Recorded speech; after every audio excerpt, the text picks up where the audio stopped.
Hello दोस्तों, स्वागत है आपका हमारे YouTube चैनल में। तो देखिए, चर्चा चल रही थी पूर्व मध्यकालीन इतिहास में जो है हम राजवंशों की चर्चा कर रहे थे। और आप लोगों ने जो है पिछले टॉपिक में पढ़ा था शाकंभरी या अजमेर का चौहान राजवंश है।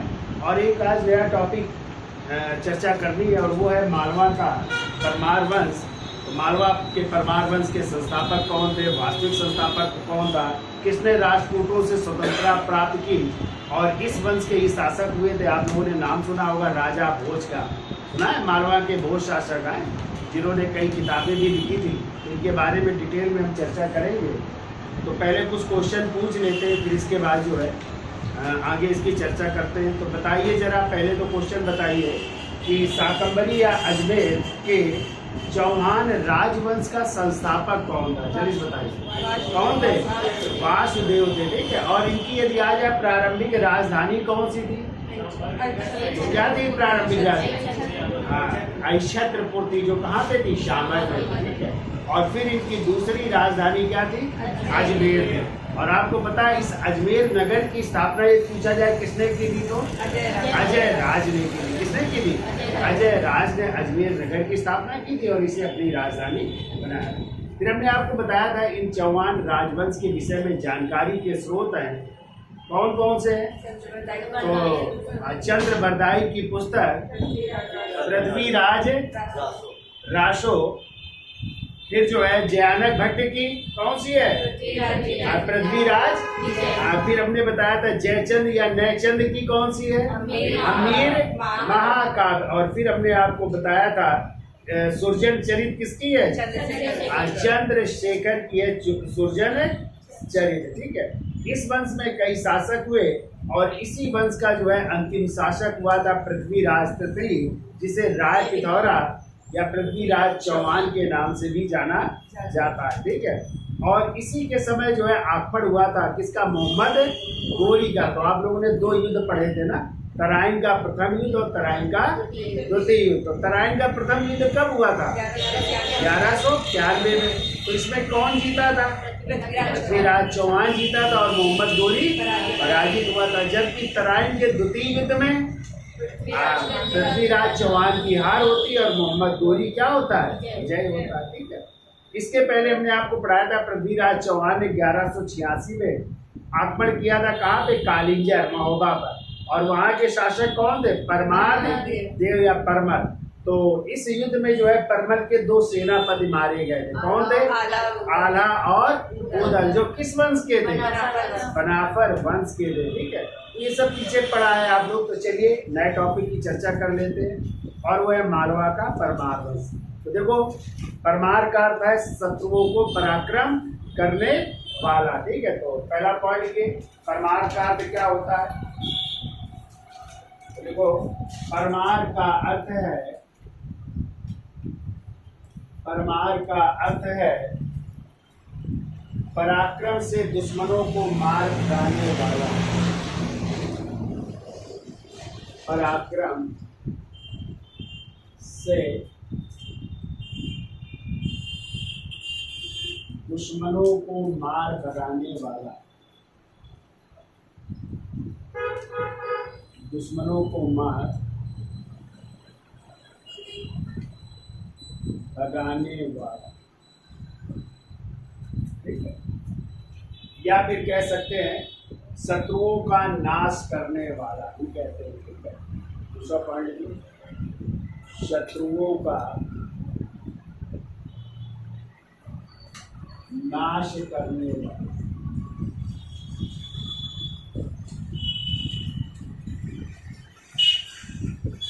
शत्रुओं का नाश करने वाला भी अर्थ होता है परमार का, ठीक है।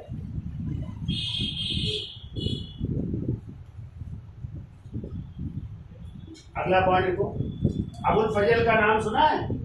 और अबुल फजल की पुस्तक है अकबरनामा, पढ़ी है या सुनी होगी। और अकबरनामा का ही तीसरा भाग है आईने अकबरी, ठीक है। और इसी आईने अकबरी में जो है इस परमार का अर्थ बताया है उन्होंने आग का गोला। तो लिखिए अगला पॉइंट, देखिए अबुल फजल की पुस्तक आईने अकबरी में अबुल फजल की पुस्तक आईने अकबरी में, आईने अकबरी में परमार का अर्थ है आग का गोला, आग का गोला कहा गया है। देखिए अबुल फजल की पुस्तक आईने अकबरी में परमार्थ का अर्थ आग का गोला बताया गया है। अब देखो परमार्थ किसके सामंत हुआ करते थे? तो राजपूत शासकों के सामंत हुआ करते थे। इसीलिए एक लेखक हुए हलायुध, हलायुध ने जो है परमारों को ब्रह्म छत्र कहा है। क्या कहा है? ये कई बार क्वेश्चन आया हुआ है कि किसे ब्रह्म छत्र के नाम से जाना जाता है, तो किसे परमारों को कहा जाता है, और किसने कहा है? हलायुध ने कहा है। ठीक है, तो देखिए अगला पॉइंट लिखिए। देखिए परमार राजपूतों के सामंत थे। परमार राष्ट्रकूट शासकों के या राष्ट्रकूटों के सामंत थे, राष्ट्रकूटों के सामंत थे। अतः हलायुध ने परमारों को, अतः हलायुध ने परमारों को, हलायुध ने परमारों को ब्रह्म छत्र कहा है। ब्रह्म छत्र कहा है। ब्रह्म छत्र कहा है। छत्र में क्षत्रिय, ब्रह्मिश ब्राह्मण है, ब्राह्मण क्षत्रिय भी कहा गया है। क्योंकि आपको पता है कि जो राष्ट्रकूट थे वो भी जो है क्षत्रिय थे। ठीक है, तो ब्रह्म छत्र कहा गया है। ठीक है, और परमार तो थे ही आपके क्षत्रिय। ठीक है, चलिए आगे आइए। देखो इस वंश के संस्थापक, ये बात की जाए संस्थापक कौन थे, तो देखो इस वंश के संस्थापक उपेंद्र राज,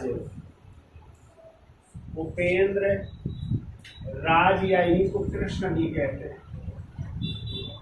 वो इस वंश के संस्थापक उपेंद्र राज या कृष्ण राज, या कृष्ण राज, इनका टाइम लिख लो 790 से 817 790 से 817 ईस्वी, ये टाइम है इनका।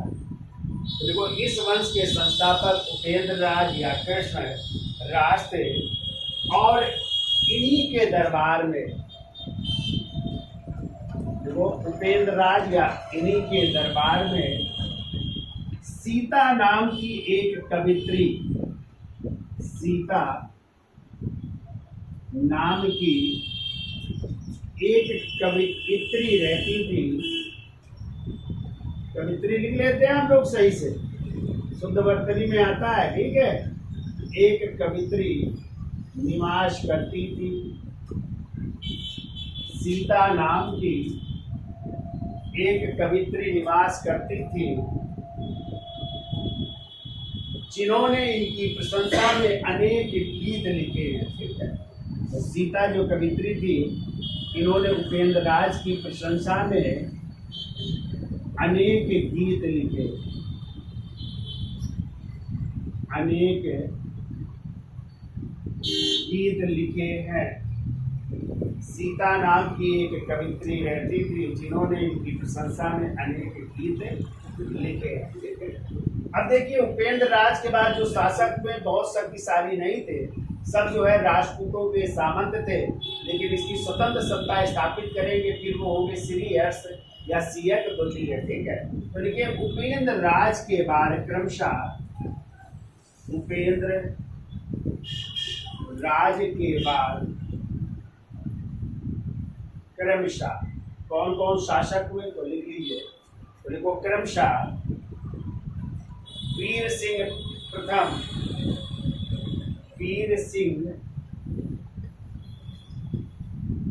सिंह प्रथम 818 से 842 ईस्वी है, 842 ईस्वी। तो दूसरे लिख लो सियक प्रथम, सियक प्रथम, इनका टाइम है वो 843 से 848 ईस्वी, 848 ईस्वी। तीसरे लिखिए वाक्यपति प्रथम, वाक्यपति प्रथम, इनका टाइम है 849 से लेकर के 920 ईस्वी तक, 920 ईस्वी।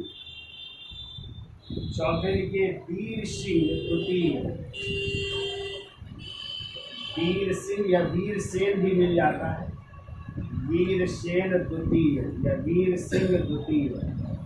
इनका टाइम है देखो 921 से 945 ईस्वी है, 921 से 945 ईस्वी।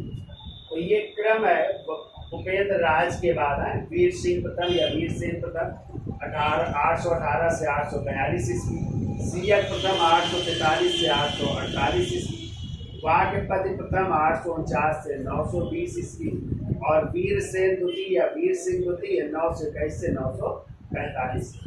अब देखिए इस वंश का जो है पहला स्वतंत्र शासक होगा जो राजपूतों से स्वतंत्र स्थापित करेगा, उसी का नाम है श्रीहर्ष या सियक द्वितीय। ठीक है, तो इसका स्क्रीनशॉट ले लो, फिर आगे चलते हैं।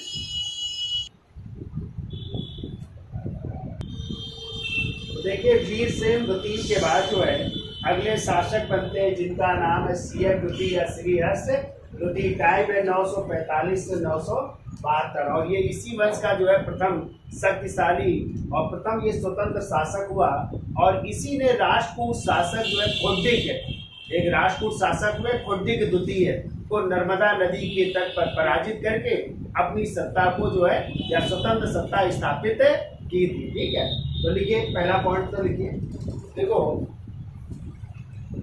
यह इस वंश का प्रथम स्वतंत्र एवं शक्तिशाली, यह इस वंश का प्रथम स्वतंत्र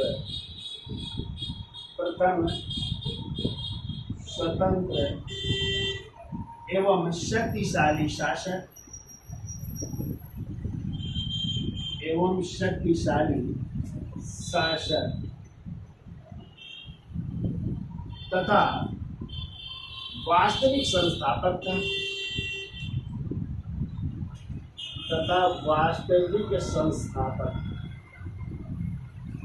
तो प्रथम स्वतंत्र भी था, शक्तिशाली भी था एवं वास्तविक संस्थापक भी था। ठीक है, देखिए अगला पॉइंट, इसने या सियक द्वितीय ने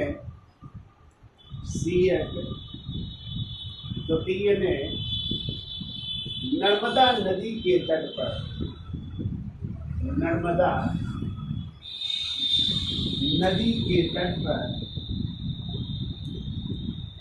पर राष्ट्रकूट शासक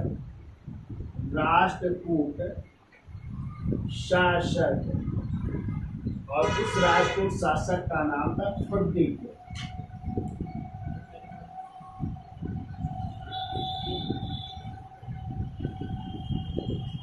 देखो राष्ट्रकूट शासक खोडिक को पराजित करके का भी मिल जाता है या गा करना है,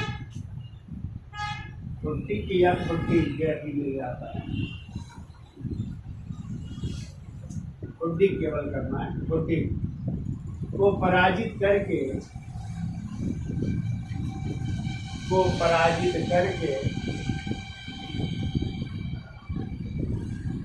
स्वतंत्र सत्ता की स्थापना की, पराजित करके अपने वंश को चाहे कर लो, अपने वंश को राजपूतों की अधीनता से मुक्त कराया,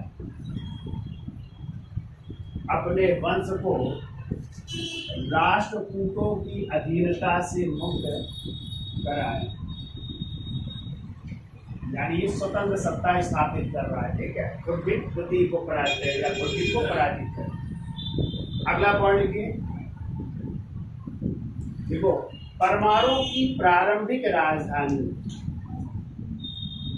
परमाणु की प्रारंभिक राजधानी, प्रारंभिक राजधानी थी उज्जैन। क्या थी? उज्जैन है, तो प्रारंभिक राजधानी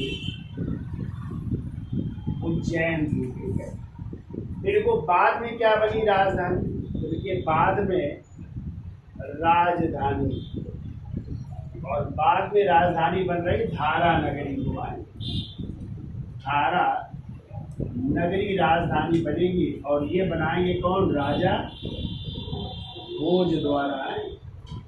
भोज द्वारा राजधानी बनाई जाएगी धारा नगरी घुमाई। अब देखो इस सीएच द्वितीय के दो पुत्र थे और दोनों क्रमशः भी शासक बनते। तो लिखिए अगला पॉइंट, सीएच द्वितीय के दो पुत्र थे, सीएच द्वितीय के दो पुत्र थे। पहला लिखो वाक्यपति मुंज और दूसरा है सिंधुराज।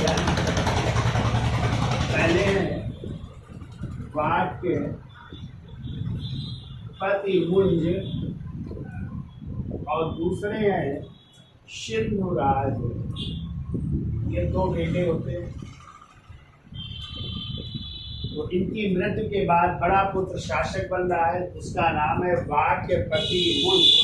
हेडिंग डाल लीजिए वाक्यपति मुंज, वाक्यपति मुंज हेडिंग डालिए। टाइम लिखिए 972 से लेकर के 998 ईस्वी तक, 972 से लेकर 998 ईस्वी। अब देखिए इसकी उपाधियां क्या क्या है, तो उपाधियां लिखिए, देखिए उपाधि लिख लो। इसकी उपाधियां हैं, तो पहली लिखिए उत्पल राज इसे कहते हैं, उत्पल राज कहते हैं। दूसरी पृथ्वी बल्लभ कहते हैं, पृथ्वी बल्लभ, पृथ्वी बल्लभ भी कहते हैं। तीसरी उपाधि लिखिए इनकी अमोघ वर्ष भी कहते हैं, अमोघ वर्ष के नाम से भी जाना जाता है। तो उत्पल राज, पृथ्वी बल्लभ, अमोघ वर्ष, फिर को कवि मित्र, कवि मित्र, और पांचवी लिख लो कवि वर्ष भी कहते हैं, कवि वर्ष की भी उपाधि है इसकी। कई उपाधियां देखिए, उत्पल राज, पृथ्वी बल्लभ, अमोघ वर्ष, कवि मित्र और कवि वर्ष की। ठीक है,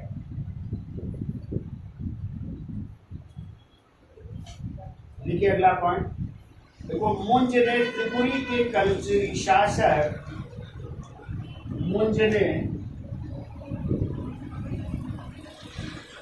त्रिपुरी के कलचुरी शासक, कलचुरी शासक युवराज द्वितीय को पराजित किया, युवराज द्वितीय को पराजित किया। तो कलचुरी राजा देखो किसको पराजित कर रहा है? युवराज द्वितीय को पराजित कर रहा है। ठीक है, तथा दूसरा पॉइंट को देखो मुंजने चालुक्य शासक है, मुंजने चालुक्य शासक है, और उस चालुक्य शासक का नाम है तैलप द्वितीय, तैल द्वितीय भी कहते हैं। तैलप द्वितीय को कहते 6 बार पराजित कर रहा है। तैलप द्वितीय को 6 बार पराजित किया, 6 बार पराजित किया, किंतु 7वीं बार देखो, किंतु 7वीं बार पराजित हुआ और मारा गया। 6 बार देखो पराजित कर रहा है, किंतु 7वीं बार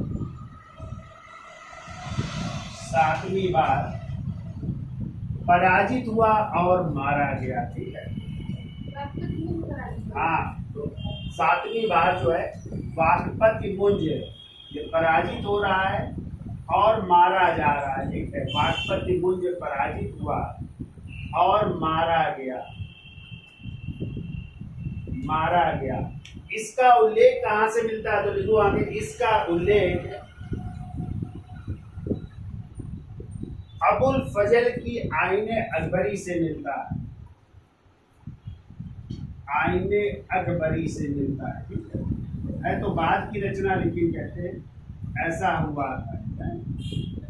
इसका उल्लेख आईने अकबरी से मिलता है, आईने अकबरी से मिलता है।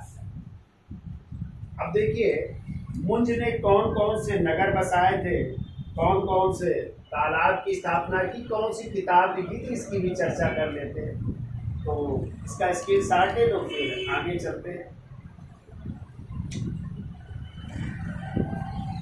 देखो, मुंज ने, देखिए अगला पॉइंट, मुंज ने गुजरात में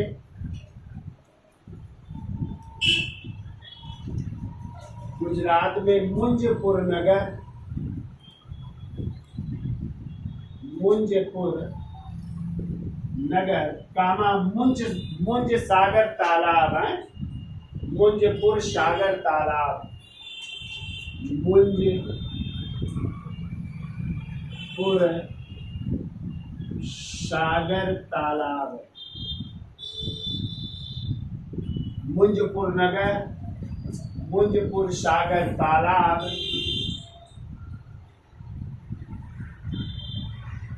मुंज प्रति देश व्यवस्था, मुंज प्रति देश व्यवस्था, ये पुस्तक है, भौगोलिक पुस्तक है। देखो, मुंज प्रति देश व्यवस्था नामक भूगोल ग्रंथ की रचना की, नामक भूगोल ग्रंथ की रचना की, भूगोल ग्रंथ की रचना की, भूगोल ग्रंथ की रचना। अब देखो, इसी मुंज के दरबार में कई लेखक निवास कर रहे हैं, उनके नाम लिखिए। तो लिखिए, मुंज के दरबार में, मुंज के दरबार में कौन कौन रह रहा है? तो लिखिए, 10 रूपक के रचयिता धनंजय, पहली पुस्तक लिखो 10 रूपक, 10 रूपक के रचयिता धनंजय रह रहे हैं। ठीक है, किताब है 10 रूपक है, 10 रूपक के रचयिता धनंजय। फिर देखो, यशो रूपावलोक के रचयिता, यशो रूपावलोक के रचयिता हैं धनिक, धनिक भी निवास कर रहे हैं। ये रचनाएं पूछी जाती, याद रखिएगा आप लोग। बिल्कुल, यशो रूपावलोक के रचयिता धनिक, 10 रूपक के रचयिता धनंजय। फिर वो अभिधान रत्नमाला, अभिधान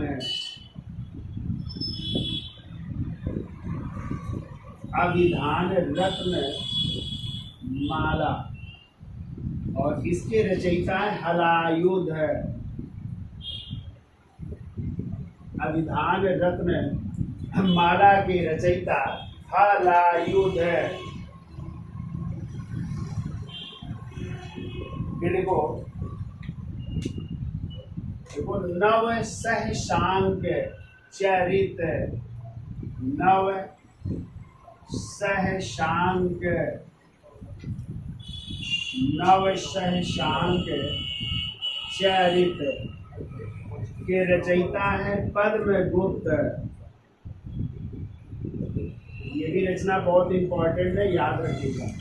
नव सहशांक रचित के रचयिता पद्मगुप्त।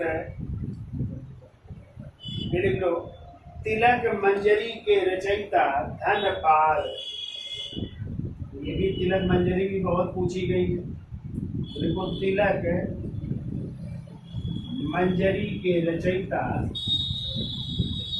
धनपाल निवास करते थे। ये सब रहते थे इसके दरबार में, मुंज के दरबार में। 10 रूपक के रचयिता धनंजय, यशो रूपावलोक के रचयिता धनिक, अभिधान रत्नमाला के रचयिता हलायुध, नव सहशांक चरित के रचयिता पद्मगुप्त और तिलक मंजरी के रचयिता धनपाल निवास करते। ठीक है। अब देखो मुंज की मृत्यु के बाद हमने बताया था उनके छोटे भाई क्या नाम था, सिंधु राज नाम था ना। तो अगले शासक कौन बन रहे हैं, सिंधु राज बन रहे हैं। तो हेडिंग डाल दीजिए सिंधुराज 998 से 1000 ईस्वी। 998 से 2 वर्ष तक रहते हैं, 1000 ईस्वी तक चला है। तो लिखो 998 से 1000 ईस्वी। देखो यह मुंज का छोटा भाई था। यह मुंज का या वाजपति मुंज का छोटा भाई था, छोटा भाई था। और इसने चालुक्य शासक और इसने या सिंधुराज ने, देखो सिंधुराज ने चालुक्य शासक, बादामी के चालुक्य शासक थे। देखो चालुक्य शासक सत्याश्रय को पराजित किया, सत्याश्रय को पराजित किया। चालुक्य शासक सत्याश्रय को पराजित किया।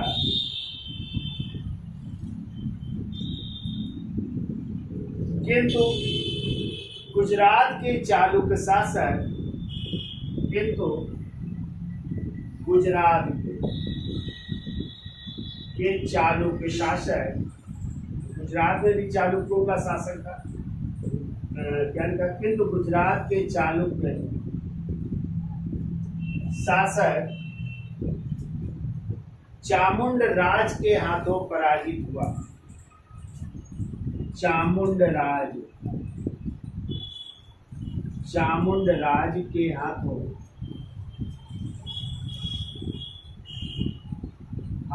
पराजित हुआ। तो देखो बादामी के चालुक्य शासक किसको पराजित किया, सत्याश्रय को पराजित कर रहा है। लेकिन गुजरात के चालुक्य शासक कौन थे, चामुंड राज से क्या हो रहा है, पराजित हो रहा है। ठीक है, सिंधुराज है। अब लिख लो इसकी उपाधियां, देखो कौन कौन सी थी। उपाधि लिख लो, उपाधि लिखिए कुमार नारायण की। पहली लिखो कुमार नारायण की उपाधि धारण की। दूसरी उपाधि लिख लीजिए नव सहसांग की उपाधि धारण की, नव सहसांग।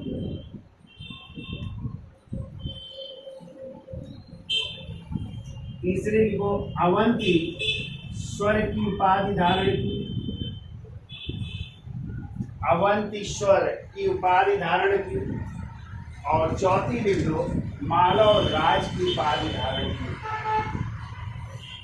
मालव राज की उपाधि धारण की, तो ये इसकी उपाधियां हैं। अब देखो सिंधु राज के बाद जो है इस वंश का सबसे प्रतापी शासक हुए जिनका नाम था राजा भोज, और इसी राजा भोज के दरबार में ही नौ रत्न निवास करते थे। तो आप लोग पढ़ेंगे इतिहास में नौ रत्न किसके किसके दरबार में रहते थे।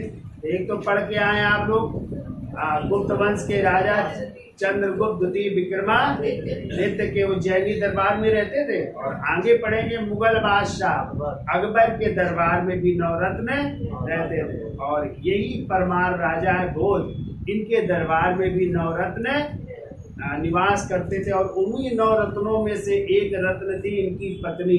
तो जल्दी से कमेंट करके बताइए इनकी पत्नी जो नौ रत्नों में से एक थी क्या नाम था। ठीक है, हेडिंग डालिए राजा भोज, इसका स्क्रीनशॉट ले लो। तो हेडिंग डाल लीजिए राजा भोज। तो देखिए पिता का नाम था, देखिए पिता का नाम था सिंधुराज, सिंधुराज का बेटा था। इसकी उपाधियां लिख लीजिए। इसकी उपाधियां क्या क्या थी, तो लिखिए पहली उपाधि लिखिए त्रिभुवन नारायण, त्रिभुवन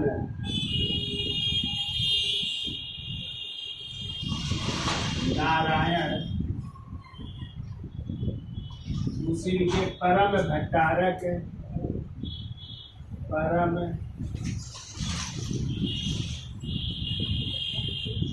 भट्टारक की उपाधि धारण की थी। तीसरी लिखिए परमेश्वर, परमेश्वर। चौथी लिखिए चक्रवर्ती मालव, चक्रवर्ती मालव। और पांचवी लिख लो शिवपाद शेखर, चक्रवर्ती मालव। और पांचवी लिख लीजिए शिवपाद शेखर, शिवपाद शेखर। देखिए पहले परमारों की राजधानी क्या थी, उज्जैनी थी, लेकिन आपको हमने पीछे पढ़ाया था राजा भोज ने अपनी राजधानी किसको बनवाया, धारा नगरी। तो लिख लो राजधानी, राजधानी बन रही है धारा नगरी, धारा नगरी। किसके द्वारा बन रही, इन्हीं भोज द्वारा, भोज द्वारा राजधानी लिख लो धारा नगरी, भोज द्वारा। अगला लिखो, देखो राजा भोज का बाल्यकाल यानी जो बचपन का जीवन था वो कहाँ व्यतीत हुआ, चित्तौड़ में है। देखो राजा भोज का बाल्यकाल चित्तौड़ में व्यतीत हुआ, चित्तौड़ में व्यतीत हुआ। राजा भोज का बाल्यकाल चित्तौड़ में व्यतीत हुआ।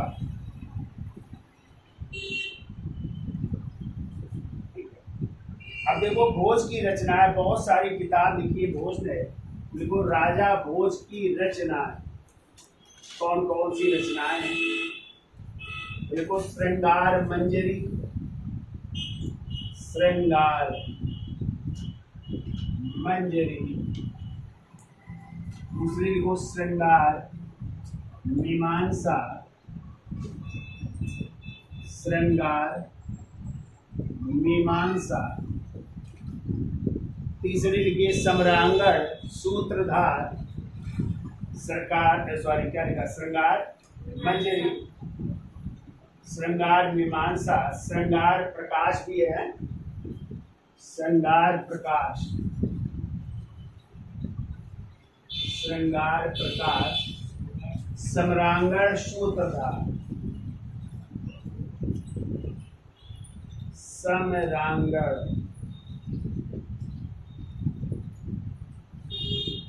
सूत्रधार भी है इनकी किताब। सम्रांगण सूत्रधार, फिर वो युक्ति कल्प तरु, युक्ति कल्प तरु, युक्ति कल्प तरु, ये शिल्प शास्त्र ग्रंथ है, शिल्प शास्त्र ग्रंथ, कृत युक्ति कल्प तरु। अब कृत कल्प तरु किसकी थी भाई? लक्ष्मीधर। हाँ, तो वो लक्ष्मीधर, क्या थे लक्ष्मीधर? गोविंद चंद्र की युद्ध मंत्री थे ना। हाँ, तो उनकी थी कौन सी? कृत कल्प तरु थी, ठीक है। फिर वो आयुर्वेद सर्वस्व, आयुर्वेद सर्वस्व, ये चिकित्सा ग्रंथ है, चिकित्सा ग्रंथ है, आयुर्वेद सर्वस्व। फिर वो सरस्वती कंठाभरण विलास, सरस्वती,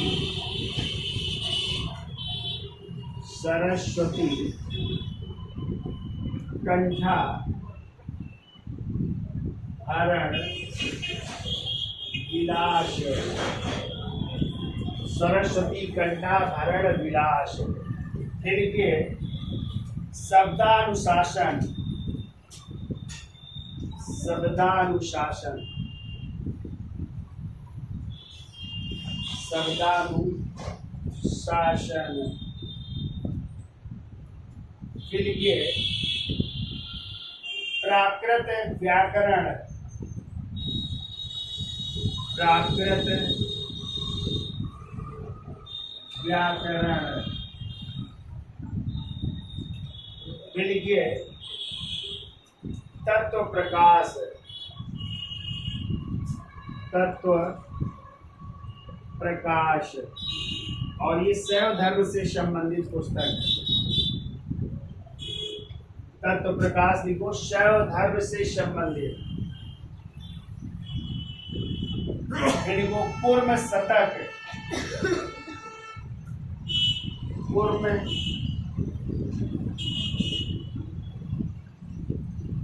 शतक। फिर के चारु चर्चा, चारु चर्चा। फिर के चंपा रामायण,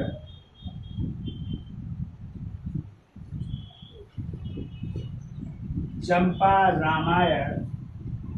फिर के राज्य मृगांक, राज्य मृगांक, राज मृगांक। फिर वो शालिहोत्रम, शालिहोत्रम।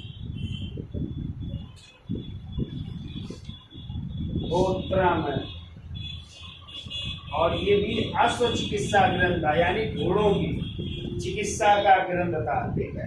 तो लिख लो, अश्व चिकित्सा ग्रंथ,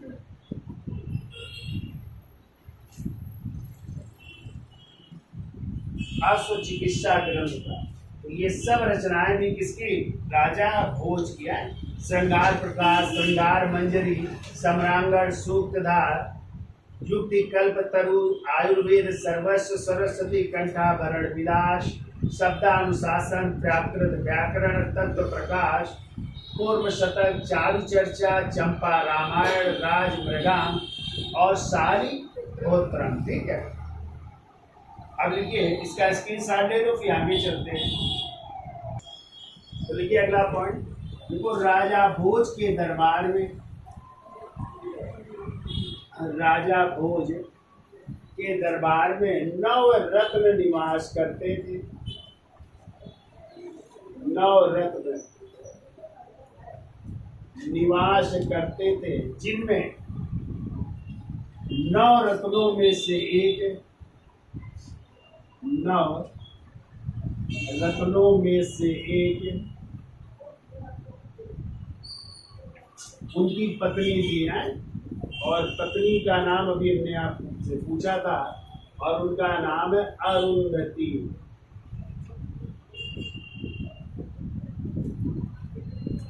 क्या नाम था? अरुंधति नाम था। ठीक है, तो ये भी 9 रत्नों में से एक थी है। तो देखो, राजा भोज के दरबार में 9 रत्न निवास करते थे, और इन 9 रत्नों में से एक उनकी पत्नी अरुंधति भी थे।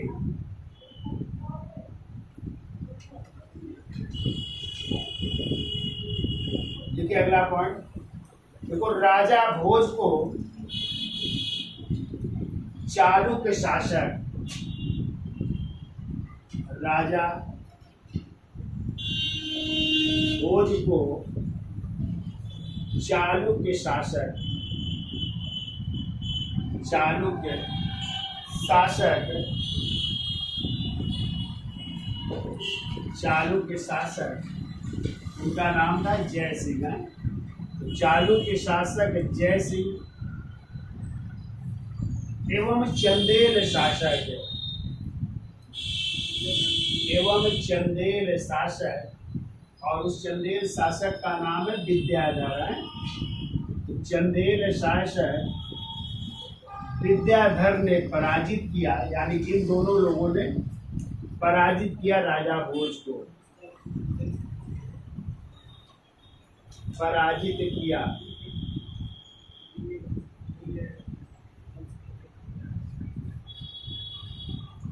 क्या लिखा? देखो, राजा भोज को चालुक्य शासक जय सिंह और चंदेल शासक किसने? विद्याधर ने पराजित किया। इस कारण राजा भोज को अपनी राजधानी धारा नगरी से अब कहाँ पे फिर उज्जैन ले जाता है। तो देखो देखो, इस कारण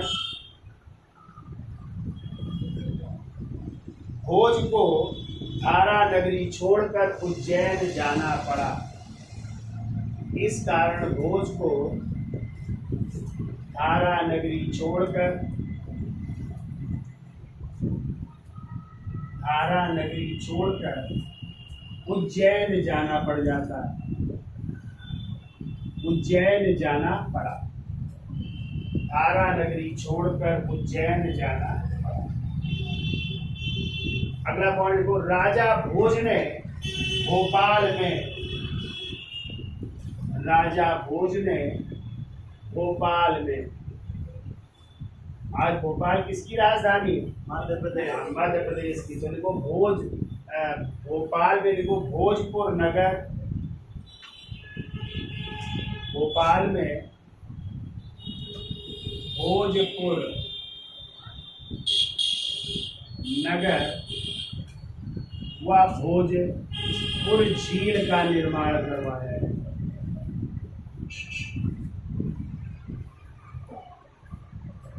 भोजपुर नगर व भोजसर झील का निर्माण करवाया। भोजपुर नगर व भोजसर झील का निर्माण करवाया। ठीक है, अगला पॉइंट को, राजा भोज ने सोने की 4 फुट ऊंची, क्वेश्चन कई बार आया है, याद रखिएगा, सोने की 4 फुट ऊंची, 4 फुट ऊंची वाघ देवी की, और वाघ देवी किसे कहते हैं? सरस्वती देवी को कहते हैं। यानी वाघ देवी यानी सरस्वती जी की, सरस्वती जी की मूर्ति बनवाई, मूर्ति बनवाई। और ये मूर्ति जो वाघ देवी की प्रतिमा है, जो आज जो है बर्किंघम पैलेस लंदन में है। ठीक है, जो आज बर्किंघम पैलेस लंदन में है। और बर्किंघम पैलेस किसका निवास स्थान है? ब्रिटेन के राजा, तो ब्रिटेन का जो राजा होगा या इसके पहले महारानी थी, उनका निवास स्थान क्या कहलाता है? Buckingham palace. तो कहाँ पे है? बर्किंघम पैलेस लंदन में है। किसकी प्रतिमा? वाघ देवी। यानी अंग्रेज यहाँ से फिर ले गए थे इस प्रतिमा को। ये कितनी फुट की थी? 4 फुट ऊंची थी और काहे की बनी थी? सोने की बनी थी। ठीक है, तो देखो राजा भोज ने सोने की 4 फुट ऊंची वाघ देवी या सरस्वती की एक मूर्ति बनवाई, जो अब बकिंघम पैलेस लंदन में है। अगला पॉइंट लिखिए। देखो राजा भोज ने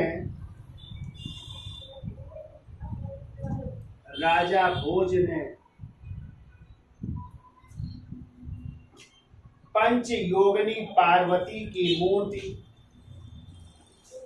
पंच योगिनी पार्वती की मूर्ति,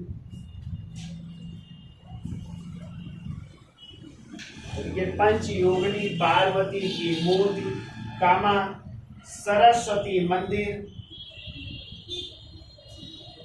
सरस्वती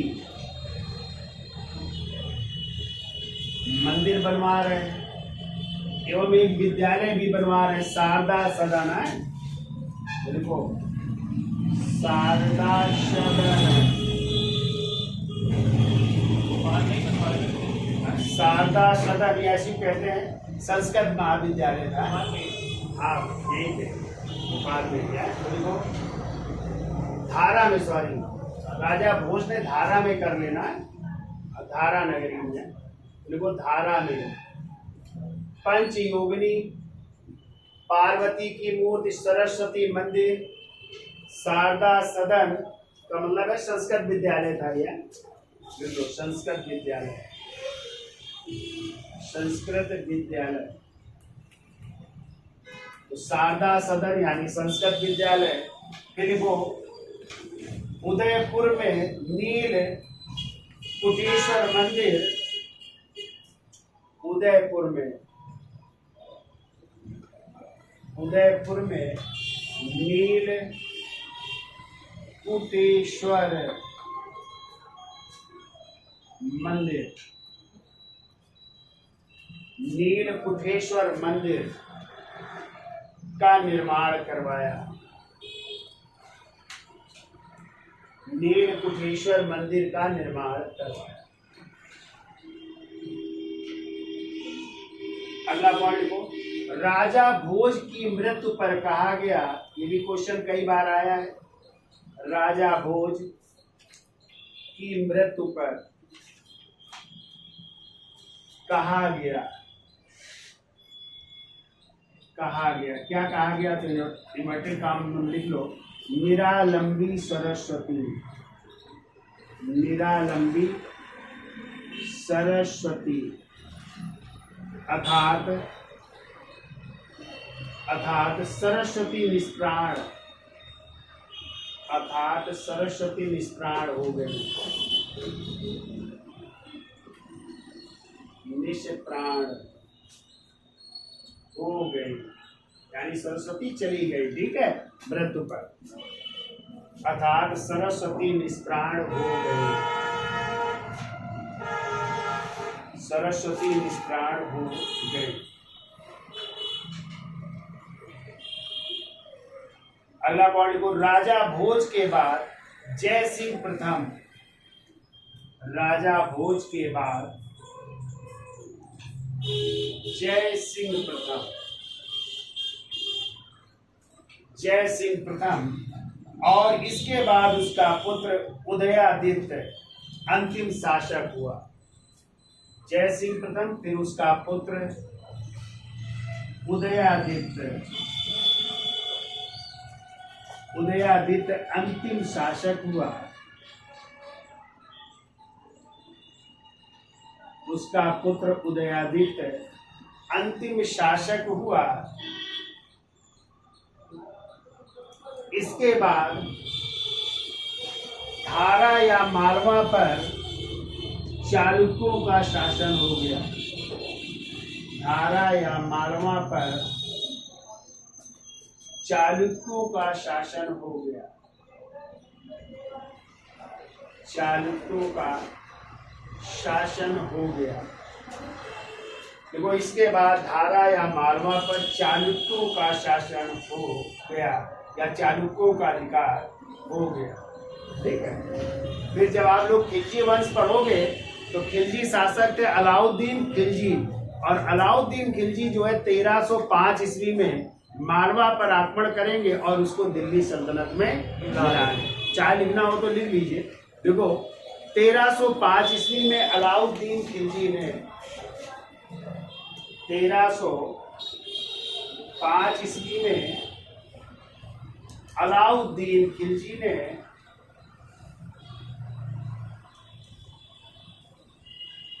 1305 ईस्वी में अलाउद्दीन खिलजी ने मालवा को अपने साम्राज्य में मिला लिया। मालवा को अपने साम्राज्य में मिला लिया,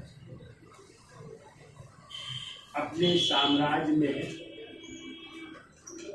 मिला लिया। तो इस तरह ये मालवा का परमार राजवंश था। तो यदि वीडियो अच्छा लगा हो तो लाइक शेयर और सब्सक्राइब करिए। धन्यवाद।